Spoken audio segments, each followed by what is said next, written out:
Hello, welcome to Libra Philippines. So, ito yung reading natin for Libra. Take only what resonates. Hindi po ito magre-resonate sa lahat. So, kunin mo lang yung mga messages na magre-resonate para sa'yo.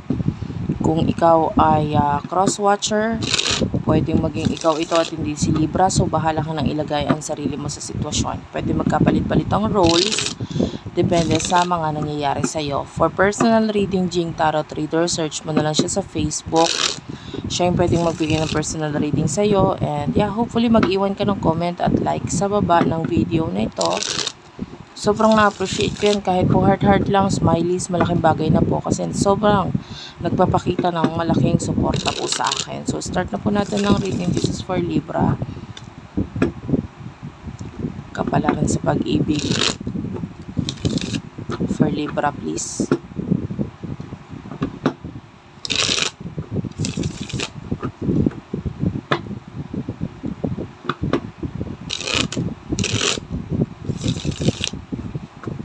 Isang shuffle na lang, tapos simulan na natin. Okay. Kukuha muna ako ng main energies mo, tapos main energy ng person mo. Pero ito sabi ko nga pwede magkapalit-palit ang roles. Pwedeng ikaw to, pwedeng ikaw yung side ng person mo. So, bahala ka na kung saan ka doon.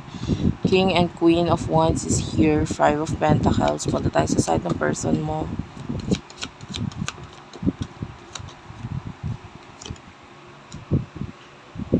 Three of Coins. Page of Coins. And the Ten of Wands. Bottom of the deck, we do have here the Eight of Wands. Okay, so sa nakikita natin sa'yo, I can see problem pagdating sa pera, no? Gusto mong mabago ito. Some of you could be a businessman, a businesswoman. Okay lang kahit hindi. Yung iba pwedeng self-employed.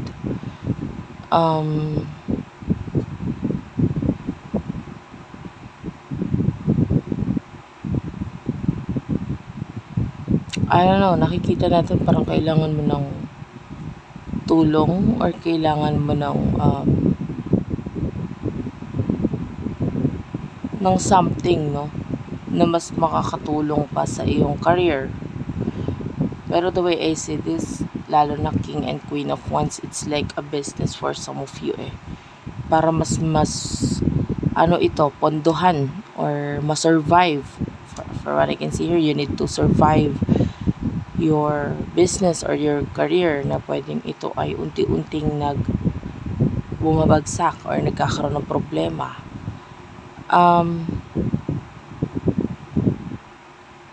Pagdating sa connection mo with your person,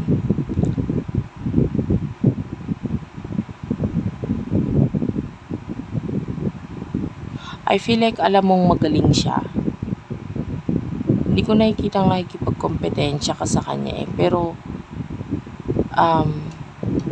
for some of you parang iniisip mo or gusto mo rin maging kasing galing ng person na ito.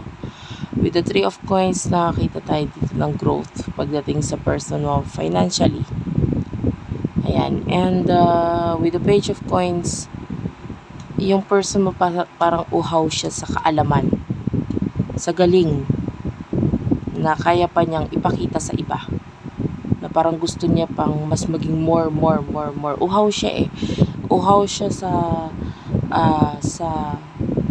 paghahangad na parang medyo makuha niya respeto ng iba, paghanga ng iba, alam mo yon. And with the Ten of Wands, nakita ko ng maraming responsibilidad itong person na ito. Pwedeng marami siyang work, marami siyang career, or marami siya, could be a breadwinner para sa iba. Basta marami siyang obligasyon.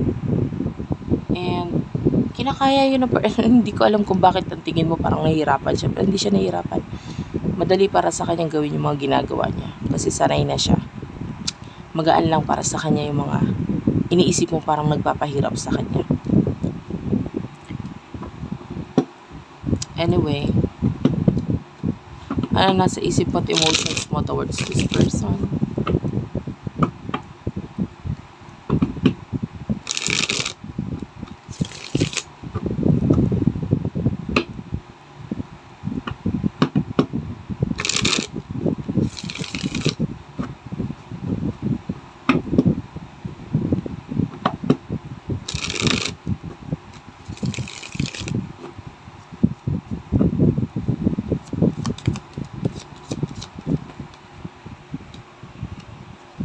Empress is here. 7 of Wands is here.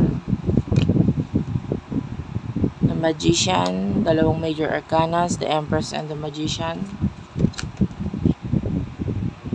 You do have here the Lovers. The Three of Life. And the 8 of Coins. Taurus, Virgo, Capricorn, Gemini, Aries, Leo, Sagittarius energy.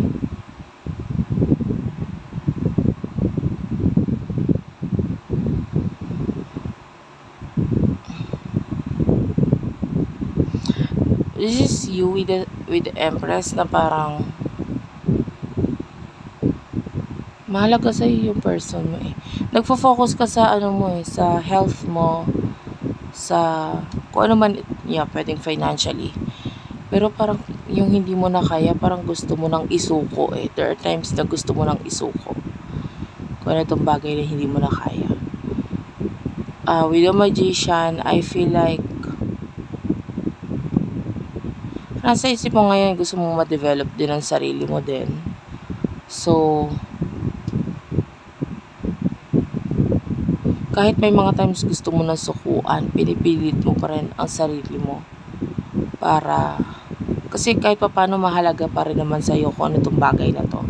So, hindi mo siya basta-basta kayang sukuan. Pagdating sa person mo, I feel like there's another connection or relationship na para sa kanya magulo, mahirap intindihin.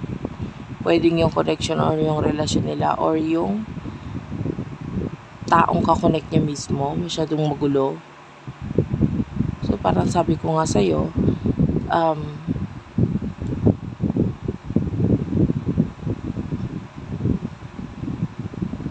nasanay na lang din yung person mo.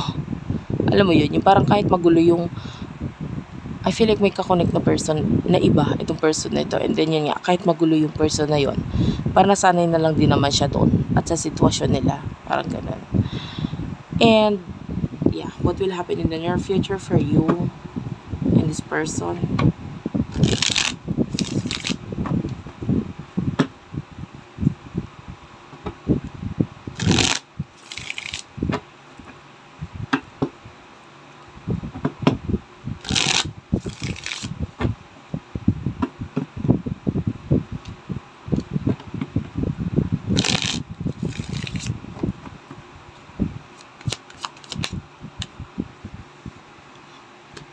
Knight of Cups, Ace of Wands, and the Ace of Coins, Six of Swords, the Page of Wands, and the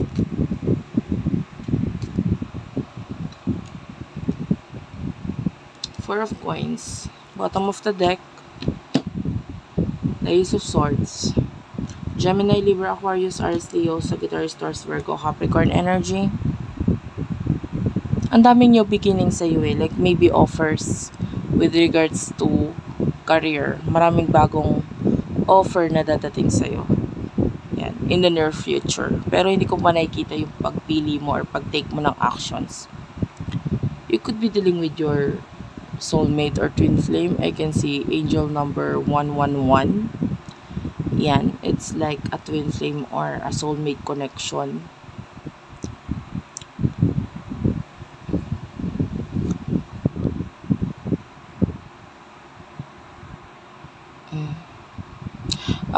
In the near future, itong person na ito, may movement.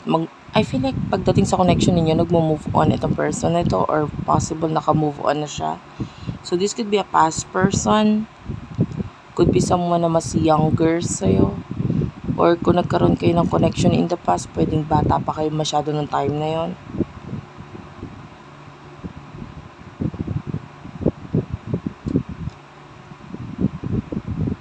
Kung magkakaroon siya ng offer sa'yo, I feel like offer ito financially.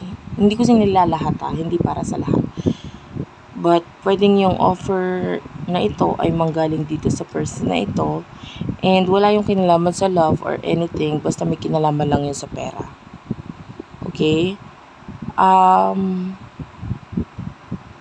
Lalo na kung dati na kayo may usap na may kinalaman sa pera. Pero kung wala,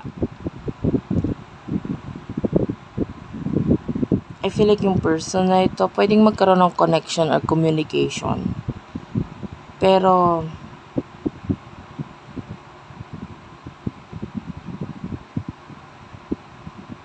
ano lang yon, wala rin kinalaman sa emotion or anything. Mas may kinalaman pa nga ito sa usaping career, ganyan, money. Yeah. So, pwede nga naka-move on na itong person na ito. So, pag-iisip sa'yo, maybe in the past lagi kanya iniisip, but no, malaki na yung pagbabago nangyari ngayon. And, yan. Thank you for watching. Sana nakarelate ka, nakaresonate ka. Please do like and subscribe to our channel. Unicorn Princess Terror, Madam P TV, Virgo Philippines, Tapit Hapon TV, Water Sign Philippines, Madam P Vlogs, Libra Philippines. I love you all, guys. Thank you for watching, and bye-bye.